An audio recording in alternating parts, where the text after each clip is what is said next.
ہے آج کا سبق اور بچوں کے سوالات، کلاس روم ہے آؤ سیکھیں بچوں، کلاس روم ہے کلاس روم۔ الحمدللہ رب العالمین والصلاة والسلام علی سید الانبیاء والمرسلین، اما بعد فاعوذ باللہ من الشیطان الرجیم، بسم اللہ الرحمن الرحیم۔ الصلاة والسلام علیک یا رسول اللہ، الصلاة والسلام علیک یا رسول اللہ، الصلاة والسلام علیک یا حبیب اللہ، الصلاة والسلام علیک یا حبیب اللہ، الصلاة والسلام علیک یا نبی اللہ، الصلاة والسلام علیک یا نبی اللہ، وعلی آلک واصحابک یا نور اللہ۔ وعلی آلک واصحابک یا نور اللہ۔ پیارے پیارے بچوں اور کڈس مدنی چینل کے ناظرین، ایک مرتبہ پھر ہم اپنے پیارے پیارے پروگرام کے ساتھ آپ کی بارگاہ میں حاضر ہیں، اور ہمارے پیارے پیارے پروگرام کا نام ہے کلاس روم۔ جی ہاں، ہمارے پیارے پیارے پروگرام کا نام ہے کلاس روم۔ مدنی چینل کے ناظرین، اس پروگرام میں ہوتا کیا ہے؟ سب سے پہلے ہم قرآن پاک کی کسی ایک سورت کے بارے میں کچھ اجمالاً، کچھ مختصراً تعارف سنتے ہیں، اس سورت کا نام رکھنے کی وجہ سنتے ہیں، کلام کو بھی اپنے اس پروگرام میں ہم شامل کرتے ہیں، دلچسپ سوالات ہوتے ہیں، پیارے بچوں کے پیارے پیارے جوابات ہوتے ہیں۔ چلیے جی مدنی چینل کے ناظرین، ہم اپنے پروگرام کو آگے بڑھائیں گے، لیکن درود پاک کی ہم سب سے پہلے ایک فضیلت سنیں گے۔ پیارے پیارے بچوں اور مدنی چینل کے ناظرین، درود پاک کی فضیلت اللہ پاک کے آخری نبی محمد عربی صلی اللہ علیہ وسلم نے نماز کے بعد حمد و ثنا کرنے والے اور درود پاک پڑھنے والے سے فرمایا۔ جو نماز پڑھے، نماز کے بعد حمد و ثنا کرے اور درود پاک پڑھے، اس سے فرمایا دعا کر قبول کی جائے گی، دعا کر قبول کی جائے گی، اور سوال کر دیا جائے گا۔ سبحان اللہ، صلو علی الحبیب صلی اللہ تعالی علی محمد۔ صلی اللہ علیہ وسلم۔ تو چلیے پیارے پیارے بچوں اور مدنی چینل کے ناظرین، اب ہم بڑھیں گے اپنے پہلے سیگمنٹ کی طرف، اور ہمارے پہلے سیگمنٹ کا نام ہے قرآنک نالج۔ جی ہاں، ہمارے پہلے سیگمنٹ کا نام ہے قرآنک نالج۔ کلاس روم ہے آؤ سیکھیں بچوں، کلاس روم ہے کلاس روم۔ پیارے بچوں، آج ہم قرآن پاک کی جس سورت کے بارے میں سنیں گے اس کا نام ہے کہف۔ اور پیارے بچوں، یہ سورت قرآن پاک کے پارہ نمبر 15 میں ہے، پارہ نمبر 15 میں ہے، اور اس سورت کا نام ہے سورہ کہف۔ سورہ کہف۔ جی ہاں، اس سورت کا نام کہف کیوں رکھا؟ کہف کا معنی ہے پہاڑی، غار، پہاڑی غار۔ اس سورت میں آیت نمبر 9 سے لے کر 26 تک، 9 سے لے کر 26 تک اصحاب کہف، اصحاب کہف یعنی غار والے، یہ چند ایک اولیاء کرام تھے، چند ایک اولیاء کرام تھے جنہوں نے غار میں پناہ لی تھی، غار میں ٹھہرے تھے۔ ان کا واقعہ اس سورت میں بیان کیا گیا۔ اس مناسبت سے اس سورت کا نام سورہ کہف رکھا، سورہ کہف رکھا گیا۔ پیارے پیارے بچوں اور مدنی چینل کے ناظرین، اس سورت میں بیان کیا ہوا؟ اس سورت میں بیان کیا ہوا ہے، مختصر سن لیتے ہیں۔ اس سورت میں قرآن پاک کے اوصاف بیان کیے گئے، اور بتایا گیا کہ یہ عدل والی کتاب ہے، اور مسلمانوں کو جنت کی خوشخبری دینے والی اور کافروں کو جہنم کے عذاب کی سزا سنانے والی یہی کتاب ہے۔ اس کے علاوہ پیارے بچوں، اس صورت میں بیان کیا گیا کہ کافروں کے ایمان نہ لانے کی وجہ سے نبی پاک علیہ الصلوۃ والسلام کس قدر غمگین ہوا کرتے تھے۔ اس کے علاوہ پیارے بچوں، ایمان لانے والے اور نیک اعمال کرنے والے، ایمان لانے والے اور نیک اعمال کرنے والے مسلمانوں کو جنت اور اس کی نعمتیں ملیں گی، یہ اس صورت میں سورہ کہف میں بیان ہوا۔ اس کے علاوہ پیارے بچوں، اس صورت میں ایک امیر آدمی جو کہ کافر تھا، جو کہ کافر تھا، غیر مسلم تھا، اور ایک غریب آدمی جو کہ مومن تھا، ایک غریب آدمی جو کہ مومن تھا۔ ان کا واقعہ بیان ہوا، ان کا واقعہ بیان ہوا تاکہ مسلمان اپنی غریبی کی وجہ سے پریشان نہ ہوں، مسلمان اپنی غریبی کی وجہ سے پریشان نہ ہوں، اور کافر اپنی دولت کی وجہ سے دھوکے میں نہ رہیں۔ یہ اسی صورت میں سورہ کہف میں بیان ہوا۔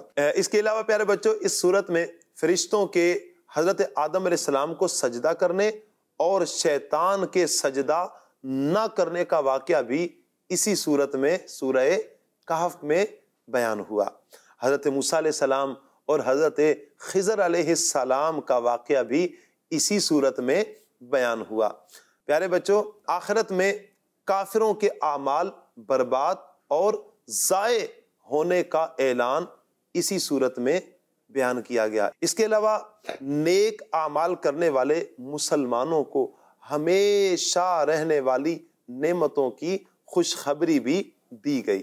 اس کے علاوہ پیارے بچوں اس صورت کے آخر میں یہ بیان کیا گیا کہ اللہ پاک کے علم کی کوئی حد اور انتہا نہیں ہے۔ جی پیارے بچوں اور مدنی چینل کے ناظرین اب ہم بڑھیں گے اپنے اگلے سیگمنٹ کی طرف اور ہمارے اگلے سیگمنٹ کا نام ہے نعت سنیں۔ ہاں ہمارے اگلے سیگمنٹ کا نام ہے آئیں نعت سنیں۔ کلاس روم ہے آؤ سیکھیں بچوں کلاس روم ہے کلاس روم ہو بیاں کیسے تمہاری شان عظمت یا رسول، ہو بیاں کیسے تمہاری شان عظمت یا رسول،